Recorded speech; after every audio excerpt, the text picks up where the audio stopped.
બોલો ને સાહેબ. ઓનલાઈન થી મોબાઈલ લીધું તમે ગ્લાસ નાખ્યો પણ iPhone 13 ઓનલાઈન લીધેલો છે એમ ને 150 રૂપિયાનો ગ્લાસ આવશે સાહેબ. એટલે સમજીને કેવો હતો સમજીને તો ઓનલાઈન લીધેલો છે, કઈ વાંધો નહીં. 20 રૂપિયા જેવું ઓછું થશે આના અંદર. 130 રૂપિયા આપતો ગ્લાસ ના, બરાબર. અંદર નાખ્યો પણ આવતા રહીએ તમને નાખી આપે ગ્લાસ. વૈભવી આમાં એક ગ્લાસ. આવો સાહેબ. કેમ છો બસ મજામાં. બોલો ને. મારે એક iPhone 13 જોઈએ iPhone 13 લેવાનો છે ને મળી જશે ને સાહેબ. આ રહેલું iPhone 13. શું પ્રાઇસ છે આની આ તમને પડશે 49,000 તો ખાલી.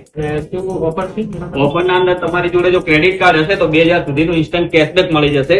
અને એના સિવાય દીપક મોબાઈલ તરફથી તમને મળશે એડેપ્ટર તદ્દન ફ્રી. બીજું એના સિવાય પણ તમને દીપક મોબાઈલ તરફથી મળશે એક એરપોર્ટ પણ તદ્દન ફ્રી. આટલું આના સિવાય આ ગ્લાસ અને કવર તો એકદમ તદ્દન ફ્રી જ તમને આપવામાં આવશે. શું જો વાત? તમે દીપક મોબાઈલ માંથી ખરીદી કરી રહ્યા છો કોઈ પણ આઈફોન ની, તો એના અંદર તમને આ ઓફર તો ઇન્ક્લુડેડ મળશે. પ્લીઝ આને પેક કરી દો ઓકે સાહેબ. લો દિનેશભાઈ, આ કરી આપો.